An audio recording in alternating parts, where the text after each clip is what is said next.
오늘도 주일을 기억하고 예배의 자리에 오르신 모든 성도님들에게 하나님의 은혜와 축복이 가득하시기를 주님의 이름으로 축원합니다. 오늘은 2026년 상반기 마지막 주일입니다. 어느덧 올해의 절반이 또 지나고 있는데요. 지금까지 함께 하신 하나님의 은혜에 감사하고 또 오늘도 동행하시고 지켜주시는 예수님의 은혜와 함께 그리고 내일도 우리의 앞길을 미리 예배해 주시는 성령님의 인도하심을 따라 살아갈 수 있는 우리 모두가 될 수 있기를 주님의 이름으로 축원합니다. 여러분 혹시 단체 여행 다녀오신 적 있으십니까? 패키지 여행이라고도 하지요. 요즘은 인터넷이 발달되어서 AI나 혹은 유튜브 또 포털 사이트를 통해서 여행 정보를 많이 얻을 수 있기 때문에 개별 여행도 많이 가지만 여전히 단체 여행을 가시는 분들이 많이 계십니다. 왜냐하면 항공이나 숙박 그리고 식당 심지어 사진을 찍을 수 있는 곳까지 준비되어 있기 때문이죠. 스케줄은 빡빡할 수 있지만 마음은 많이 편하고 무엇을 어떻게 해야 할지 고민할 필요가 없습니다. 저도 한국에 있을 때 캄보디아 앙코르와트나 베트남 하롱베이 같은 곳을 단체 여행으로 다녀온 적이 있었는데요. 단체로 여행을 가면 여행을 인도하는 가이드가 있고 가이드는 길 안내뿐만 아니라 가는 길마다 목적지와 여행지에 대한 설명을 해주죠. 그러면 가는 동안 가이드의 설명만 열심히 듣는 분이 계시는가 하면 어떤 분은 앞에서 떠들든지 말든지 밖에만 보면서 가는 분이 계십니다. 물론 귀로 듣고 또 눈으로 보면서 가는 것이 제일 좋겠지만 우리는 갈수록 멀티가 되지 않잖아요. 결국엔 둘 중에 하나, 듣고만 있든지 보고만 있든지 하나만 하고 있는 나를 보게 됩니다. 여러분은 어떠십니까? 듣는 것과 보는 것, 이 둘 중에 어떤 것을 더 선호하시나요? 물론 둘 중에 어느 하나가 더 좋다고 말할 수 있는 것은 아니라고 생각합니다. 둘 다 각기 다른 유익을 우리에게 줄 수 있습니다. 그런데 여행지에서 돌아온 후에는 우리에게 무엇이 더 많이 남아 있을까요? 가이드의 유창한 말솜씨는 기억이 나겠지만 앙코르와트가 몇 년에 만들어지고 어떻게 만들어지고 거기에 어떤 일이 있었는지 저는 하나도 기억나지 않습니다. 그저 제가 거기를 가보았다는 것, 그리고 제가 직관적으로 본 그 유적과 풍경, 그리고 그 인상은 시간이 많이 지났어도 아직까지 남아 있습니다. 내가 귀로 듣는 것은 간접적인 경험이 되기 때문에 내 안에 머무는 시간이 짧고, 내가 눈으로 보고 읽고 연구한 것은 직접적인 경험이 되어서 내 안에 머무는 시간도 길고 나에게 강한 도전과 인상을 주고 그것에 대해서 투자하고 더 많은 관심을 갖게 하는 것 같습니다. 이것은 우리의 믿음의 영역에서도 마찬가지입니다. 지금까지 우리는 수많은 설교를 듣고 많은 사람들의 간증도 접하고 성경 공부도 열심히 했습니다. 혹시 누군가가 성경에 대해서 물어보면 그래도 꽤 대답할 수 있을 정도로 많은 것을 알고 있습니다. 그러나 거기에 머무르지 않고 하나님을 인격적으로 만나는 사건이 분명하게 있어야 됩니다. 로마서 10장을 보면 분명히 하나님의 말씀을 들음에서 우리의 믿음은 출발하지만 믿음의 주요 온전하게 하시는 예수님을 바라볼 때 우리가 예수님을 진정으로 만나고 영접하고 그분이 나의 구주이심을 확신할 때 우리의 믿음은 더욱더 견고하여지는 것입니다. 간접적인 믿음에서 벗어나서 실제적인 믿음이 될 때 우리는 더욱 힘을 내어서 진실한 신앙으로 살아갈 수가 있게 되는 것이죠. 오늘 말씀은 욥기의 말씀입니다. 욥기는 욥의 인생 가운데 함께 하신 하나님을 보여주는 말씀입니다. 단지 욥이라는 당대의 큰 부자가 그의 인생 가운데 있었던 역경을 어떻게 이겨냈는지에 대한 전화위복을 보여주는 것으로 그치는 것이 아닙니다. 하나님의 절대 주권과 그 안에서 주님의 뜻을 발견하고 성장하는 욥의 살아있는 믿음을 보여주는 말씀입니다. 그래서 우리 인생이 어떠한 상황에 처하든지 우리에게 욥과 같은 참된 믿음이 있다면, 하나님을 볼 수 있다면 그 문제들 가운데서 흔들리지 않고 중심을 잡을 수 있다는 것을 고백하게 하는 말씀이 바로 욥기의 말씀입니다. 욥기를 모두 읽어보셨겠지만 욥기의 시작은 매우 흥미진진합니다. 욥에 대한 독보적인 모습이 기록되어 있습니다. 욥기 1장 1절을 보면 말씀의 시작부터 욥을 온전하고 정직하여 하나님을 경외하고 악에서 떠난 사람이라고 말씀합니다. 욥은 당대의 사람들 중에서 가장 훌륭하고 영향력 있는 자산가였을 뿐만 아니라 영적으로도 흠잡을 데 없는 인물이었습니다. 또한 자녀들이 혹시나 잔치를 벌이다가 마음으로라도 하나님께 죄를 범하였을까 염려하여서 잔치가 끝난 다음 날 아침이면 어김없이 자녀의 수대로 번제를 드릴 만큼 영적 긴장감을 놓지 않았던 철저한 믿음의 가장이었습니다. 그런데 어느 날 그의 삶에 폭풍우가 몰아치기 시작합니다. 스바 사람과 갈대아 사람들이 쳐들어와서 그의 모든 가축과 재산을 약탈하고 종들을 죽였습니다. 또한 하늘에서 불이 떨어져서 양과 종들을 불살라 버렸습니다. 그리고 사랑하는 10명의 자녀들이 큰아들의 집에서 식사를 하고 있을 때 그들이 머물고 있던 집이 무너져서 모두 죽게 되었습니다. 또한 거기서 멈추지 않고 발바닥에서 머리끝까지 온 몸에 악성 종기가 나서 밤낮으로 살이 터지고 진물이 흘러서 질그릇으로 온 몸을 피가 나도록 긁어야 극심한 고통과 통증과 가려움을 견뎌낼 수 있었습니다. 곁에서 돌보아 주어야 할 그의 아내는 차라리 하나님을 저주하고 죽어라, 그렇게 말하면서 그를 떠나버렸습니다. 온전하고 정직하며 하나님을 경외하고 악에서 떠난, 그리고 그 당시 엄청난 부자였던 욥이 자신에게 있었던 모든 것이 사라지고 질병까지 생긴 것은 단 한순간이었습니다. 욥 개인적으로 전혀 예상하지 못한 사건이었습니다.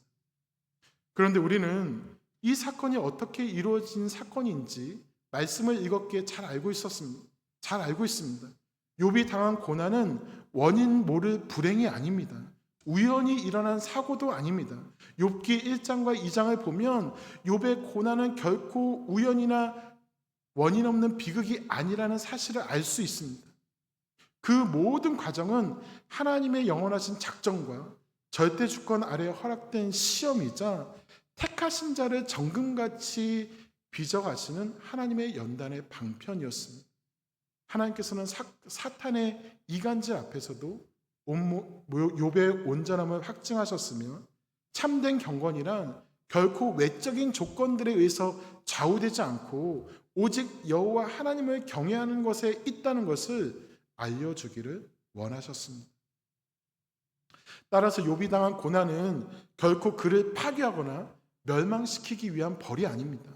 그것은 그의 신앙 속에 아직도 남아있는 미세한 불순물과 자기 일을 완전히 태워버리고 오직 창조주 하나님만 바라보게 하는 영적인 훈련이었습니다. 이렇게 욥이 어려움을 당하고 있다는 소식을 듣고 그의 친구 대만 사람 엘리바스와 수아 사람 발닷, 그리고 나아마 사람 소발이 욥을 찾아옵니다. 정말 이 사람이 욥이 맞나 하는 정도로 처참하게 변한 욥을 보고, 너무나도 고통스러워하는 욥을 보고 세 명의 친구들은 아무 말도 하지 못했습니다. 같이 울고 7일 동안 함께 하였습니다. 참 좋아 보이는 모습이지 않습니까? 여러분, 우리가 때때로 어려운 일을 당한 사람들을 만나게 될 때에 무슨 말을 많이 해주려고 노력하지 않아도 됩니다. 그저 같이 울어주고 곁에 있어주는 것이 최고의 위로임을 잊지 마시기를 바랍니다. 정말 외로운 사람은 내가 힘들 때 내 곁에 그 누구도 없는 사람입니다. 하지만 여러분, 나에게 아무도 없는 것 같은 그때에 여전히 나와 함께 하시는 하나님이 계시다는 것을 또한 잊지 않으시고 하나님의 위로와 도움을 풍성하게 누리고 힘을 얻을 수 있는 우리 모두가 되었으면 좋겠습니다.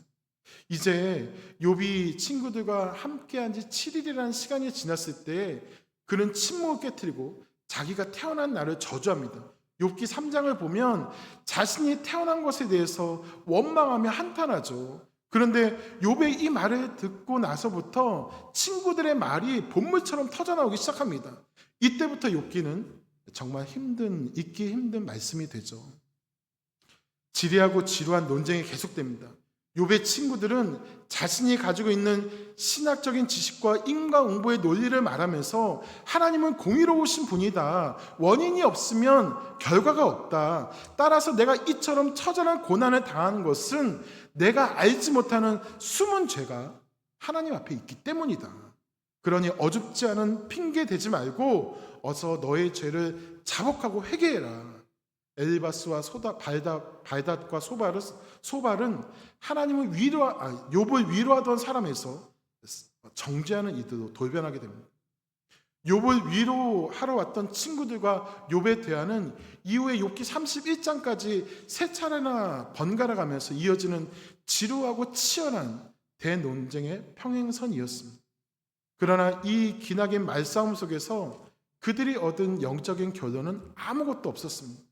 친구들은 자신이 가진 신학적인 교리로 욥을 굴복시키기 위해서 주장을 펼쳤고 욥은 자신의 결백함과 순전함을 증명하기 위해서 하나님을 향한 원망 섞인 변론을 쏟아내었습니다. 이것은 모두 자기 의에서 비롯된 소모적인 논쟁이었습니다. 너는 틀리고 나는 맞다. 내 생각과 내 느낌과 내 믿음이 더 중요하고 더 크고 확실하니 너는 어서 너의 마음과 생각을 돌이켜야 한다는 억지와 그 논지를 주고받는 과정에서 결국 서로에 대한 상처만 남게 되었습니다. 사랑하는 여러분, 저도 그렇지만 이것은 우리가 가지고 있는 가장 큰 약점 중에 하나입니다. 우리는 말을 하기를 참 좋아합니다. 당연히 말은 해야 되고 할 수 있습니다. 하나님은 우리가 소리를 지르지 않고 말을 하도록 우리에게 언어를 주셨습니다. 그러나 의미 없는 말을 하라고 언어를 주신 것이 아니라 의미 있는 말로 서로 소통하고 연합할 수 있도록 언어를 주신 것입니다. 그래서 말에는 기술이 필요합니다. 지혜롭게 말할 수 있는 성숙함이 있어야 하고 성숙하지 못한 말을 들었을 때에는 참을 수 있는 여유와 품을 수 있는 사랑이 있어야 됩니다. 내 입장만 고수하면 절대 대화가 되지 않습니다. 지금 새 친구는 계속해서 네가 죄가 있으니까 벌을 받는 것이다. 내가 알지 못하는 죄가 있을 것이다. 악인의 끝은 너의 모습과 같다. 그러니 어서 회개하라고 말했습니다. 그러나 욥은 나는 결백하다. 하나님께서 이 모든 것을 아신다. 너희는 위로하는 자가 아니라 나는 나를 괴롭게 하는 자라고 주장하면서 대화가 되지 않고 아무런 결론도 내리지 못합니다. 그리고 이것이 우리 인간의 한계이기도 한 것이죠. 새 친구의 정죄가 극에 달하고 욥이 자신의 의로움을 끝까지 주장하자 그들의 대화는 단절되었습니다. 그런데 바로 이때에 욥의 네 번째 친구 엘리후가 나오는데요. 엘리후가 언제부터 욥과 같이 있었는지 성경에는 기록되어 있지 않지만 그동안 욥과 새 친구가 대화했던 것을 모두 들었던 것 같이 보입니다. 그리고 지금 그가 나선 이유는 욥기 32장 4절에 기록된 것과 같이 그가 다른 친구들보다 어렸기 때문입니다. 그 당시에는 연장자가 먼저 말하는 것이 일종의 관례였습니다. 그러나 그들의 대화 가운데 결론이 내려지지 않자 이제는 엘리후가 대화를 주도합니다. 엘리후는 세 명의 친구가 욥을 죄인으로 정죄하는 것에 대해서 화를 냈고 동시에 욥이 하나님보다 자신을 더 의롭게 주장하는 교만한 모습에도 분노했습니다. 나이는 어렸지만 이 엘리후는 욥의 다른 세 명의 친구들보다 훨씬 더 성숙한 시각으로 말을 합니다. 세 명의 친구들은 욥을 정죄하는 것으로 멈췄지만 엘리후는 고난을 하나님이 인간을 가르치시는 교훈으로 보았습니다. 즉 고난에는 목적이 있다고 말을 하는데 그 내용은 33장에 기록되어 있습니다. 고난의 목적은 잘못된 길을 가던 사람들의 발걸음을 멈추게 하고, 그리고 인간의 마음속에 있는 교만을 꺾고, 마지막으로 사람을 파멸해서 건져내어서 바른 길로 인도하여 내시려고 고난을 주셨다는 것입니다. 이렇게 엘리야의 주장은 고난은 단순한 벌이 아니라 더 큰 잘못을 저지르지 않도록 미리 막아주시고 바른 길로 인도하시는 하나님의 사랑의 도구라는 것입니다. 새 친구보다 훨씬 더 하나님의 뜻을 깊이 보여주는 주장같이 보입니다. 그러나 엘리야 역시 인간의 근본적인 한계를 뛰어넘지 못했습니다. 그는 고통 속에서 신음하는 욥에 대해서 따뜻하게 공감하기보다 자신이 가진 정답으로 훈계하는 데에만 집중했습니다. 너무나도 큰 괴로움 가운데 나오는 욥의 거친 말투를 트집 잡아서 하나님께 대드는 오만한 죄인으로 정죄하였습니다. 그리고 스스로 심지어를 온전한 지식을 가진 하나님의 대변인으로 믿는 영적 교만함까지 보였습니다. 그의 어떠한 말도 진심으로 욥을 위로하지 못했고 바른 길로 인도하지 못한 것입니다. 이렇게 욥과 새 친구, 욥과 엘리후, 그리고 우리 인간들끼리의 논쟁에서는 답을 얻을 수 없다는 것을 분명하게 보여주는 시간이 지난 후에 마침내 하나님께서 그들 가운데 직접 나타나십니다. 욥이 고난 속에서 그토록 갈망했던 것은 하나님께서 나타나셔서 왜 나에게 이러한 고통이 있는 것인지를 시원하게 하나님께 설명을 듣는 것이었습니다. 욥은 자신에게 나타난 일의 이유를 듣고 싶었습니다. 그러나 폭풍 가운데 나타나신 하나님은 욥이 기대했던 답을 주시지 않았습니다. 하나님은 욥이 당하는 고난의 원인이나 천상에서 사탄과 나누셨던 대화를 전혀 언급하지 않으십니다. 너의 온전함을 증명하기 위해서 내가 이 시험을 허락했다라고 말씀하시지 않으십니다. 대신에 우주 만물의 창조와 통치, 자연계의 신비, 인간이 결코 통치할 수 없는 거대한 피조물인 베헤못과 리워야단을 주관하시는 주권적 통치에 관한 것을 비롯하여서 수십 가지의 거대한 질문들을 폭포수처럼 쏟아내셨습니다. 내가 지구에 기초를 두고 우주의 머릿돌을 세울 때 너는 도대체 어디 있었느냐? 내가 그 비밀을 안다면 내게 설명해 보아라. 깊은 심연 속에서 터져나오는 태고의 바다를 문으로 막아 세우며 여기까지만 오고 더는 넘지 말아라. 내 물결은 여기서 멈출 것이다 라고 경계를 정한 이가 누구냐? 너는 저 광활한 은하계의 질서를 온전히 이해하고 있으며 우주의 법칙을 이 땅에 실행할 능력이 있느냐? 너는 북두칠성과 오리온 자리 같은 별자리를 한데 묶거나 풀 수 있느냐? 내가 소리를 높여 구름에게 명령하면 폭우가 쏟아져서 내 몸을 젖게 할 수 있느냐? 번개가 가서 번쩍하라 명령하면 그 번개들이 네 앞으로 와서 얘 대기하고 있습니다라고 복종하더냐? 이 압도적인 하나님의 현존과 질문 앞에 직면했을 때 욥은 아무 말도 하지 못했습니다. 그리고 비로소 자신의 실존을 깨닫게 됩니다. 자신이 하나님의 그 광대하시고 신비로우신 우주의 통치와 깊은 은혜의 섭리를 다 알지 못하면서도 단지 내 앞에 닥친 그 고통과 고난이 이해되지 않는다는 이유로 감히 창조주이시고 재판관이신 하나님을 원망하고 평가하려고 했던 사실이 얼마나 부끄러운 것인지를, 얼마나 부끄러운 일인지를 깨달은 것입니다. 그래서 욥은 오늘 말씀 3절을 통해서 무지한 말로 이치를 가린 자가 누구니이까? 나는 깨닫지도 못한 일을 말하였고 스스로 알 수도 없고 헤아리기도 어려운 일을 말하였나이다라고 절대적인 항복의 고백을 하나님께 드립니다. 하나님의 철저한 연단의 과정을 통과하면서 욥은 비로소 자신의 무지함과 창조물로서의 한계를 인정하고 창조주 하나님의 크신 계획과 주권 앞에 온전히 무릎을 꿇게 되었습니다.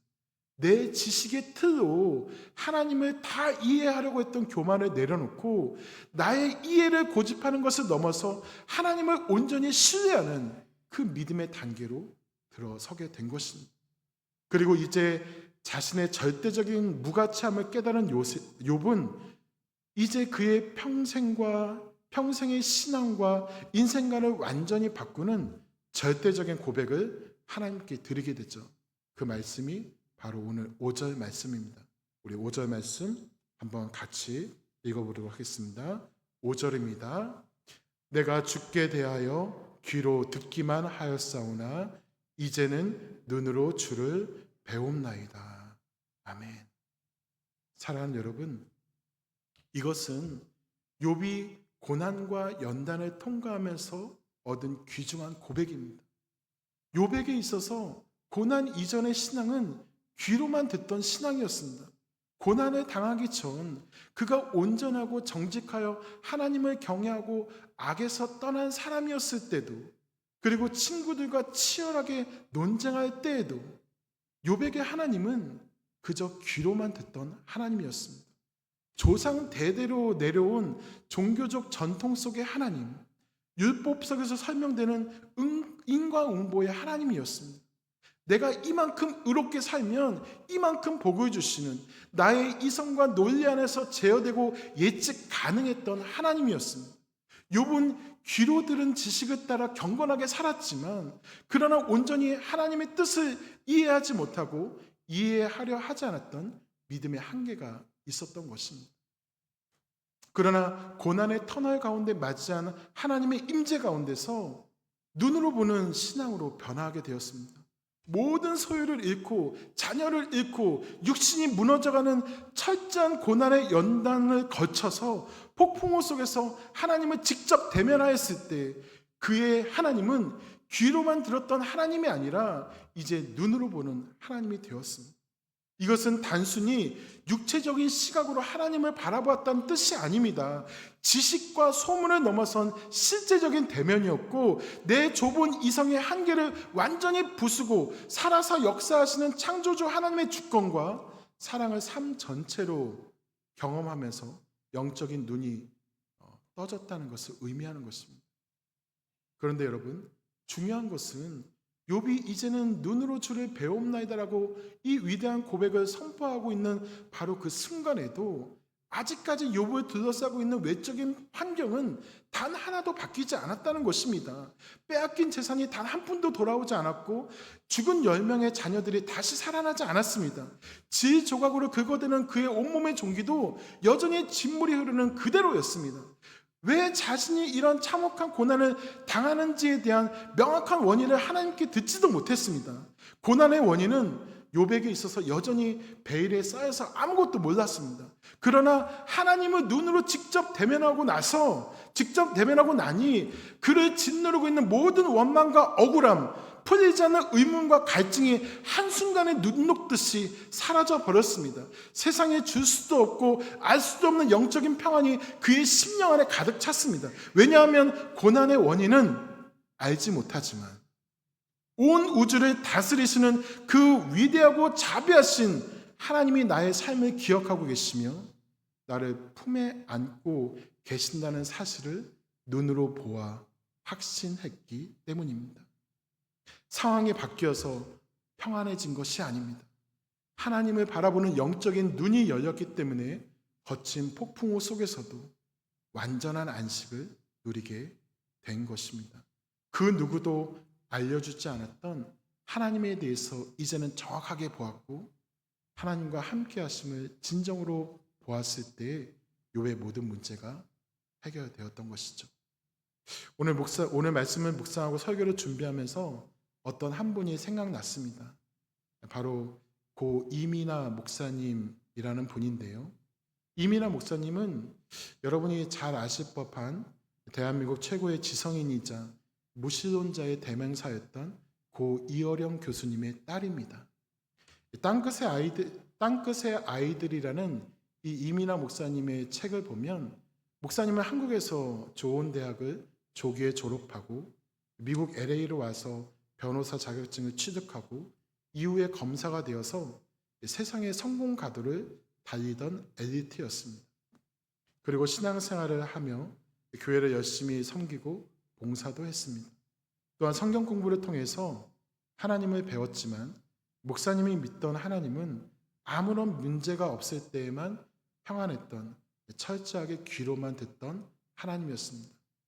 그런데 어느 날 이 목사님의 삶에 모진 폭풍우와 하나님의 연단이 시작됩니다. 갑작스러운 이혼, 본인에게 나타난 척수한 판정, 그리고 망막박리로 인해서 앞이 보이지 않을 실명의 위기에 처했습니다. 또한 UC 버클리에 다니던 큰아들이 19세에 갑자기 죽었습니다. 자식을 가슴에 안고 자신의 몸은 암과 실명으로 인해서 부서져 내릴 때 이민아 목사님은 오늘 말씀의 욥처럼 인생의 잿더미 위에 앉아서 눈물을 흘리며 울부짖었습니다. 그런데 바로 그 절망의 소용돌이의 한순간 가운데서 놀라운 변화가 나타났습니다. 바로 축복의 울타리가 산산조각 난 것 같은 그 땅끝에서 목사님은 평생 지식과 교리로만 전해 들었던 하나님을 영혼의 눈으로 직접 대면하게 된 것입니다. 그래서 목사님은 자신의 책에서 이렇게 고백합니다. 아들이 죽고 내 눈이 안 보이기 시작했을 때 비로소 내 영의 눈이 번쩍 떠졌습니다. 이전까지 나는 하나님이 주시는 축복과 성공을 사랑했지 하나님 자체를 사랑한 것이 아니었습니다. 모든 것을 잃고 나서야 나를 안고 함께 울고 계시는 예수님을 내 눈으로 진짜 보게 되었습니다. 욥과 같이 귀로만 듣던 하나님을 이제는 눈으로 직접 보게 된 것이죠. 그러자 목사님은 그 모든 절망을 이겨내고 복음과 함께 사명자로 살아갈 수가 있게 되었습니다. 그리고 이 고난의 현장은 철저한 무신론자였던 아버지 이호령 교수님도 맞이하게 됩니다. 평생 신의 존재를 부정하고 인간의 지성만을 믿었던 이 아버지는 빛을 잃어가는 딸의 모습을 보며 무너져 내렸습니다. 그리고 미국의 작은 교회에서 딸을 위해서 평생 처음으로 무릎을 꿇고 눈물로 하나님께 기도를 하였습니다.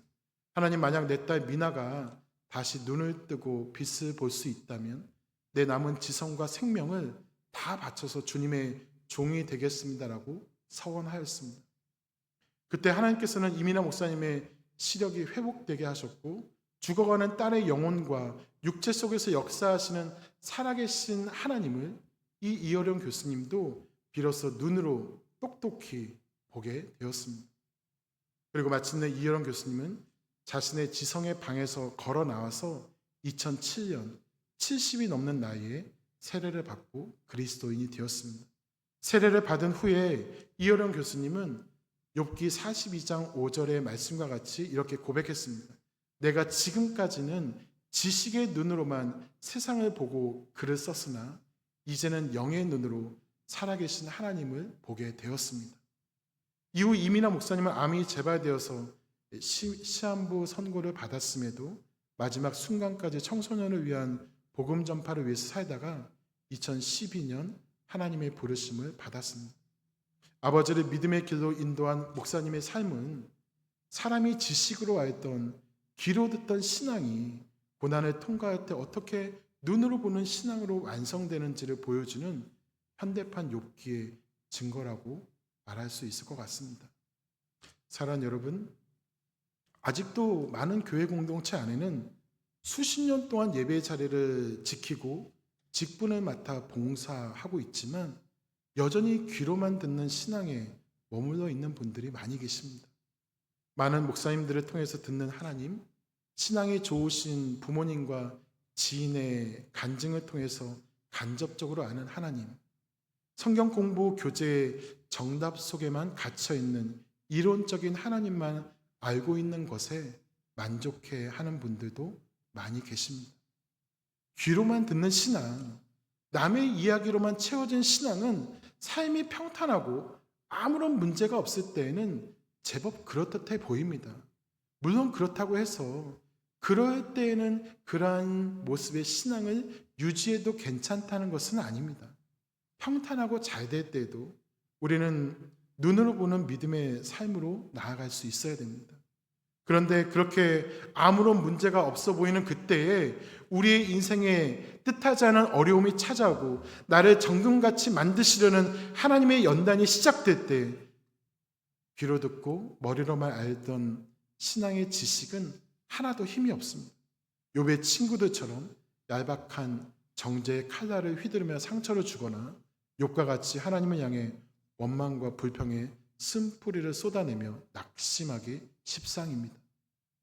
하나님께서 때때로 우리의 삶에 감당하기 힘든 시험을 허락하시고 연단의 풀물 속으로 우리를 통과하게 하시는 것은 결코 우리가 미워서가 아닙니다. 우리를 파멸시키기 위한 것은 더더욱 아닙니다. 그것은 우리의 신앙을 귀로 듣던 자리에서 이제는 눈으로 직접 배우는 깊은 은혜의 자리로 옮겨가게 하시기 위한 하나님의 사랑의 손길입니다.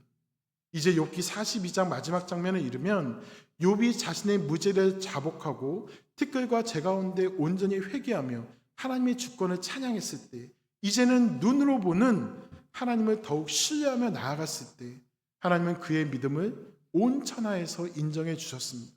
그리고 욥의 삶에는 이전보다 갑절이나 더하시는 커다란 축복을 주셨습니다.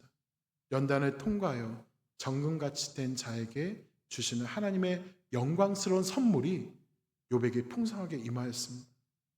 사랑하는 여러분, 이제는 우리도 귀로만 하나님을 듣는 것이 아니라 눈으로 하나님을 볼 수 있기를 소망합니다. 어떠한 환경과 상황 가운데서도 우리와 함께 하시는 그 주님만을 신뢰하시기를 바랍니다.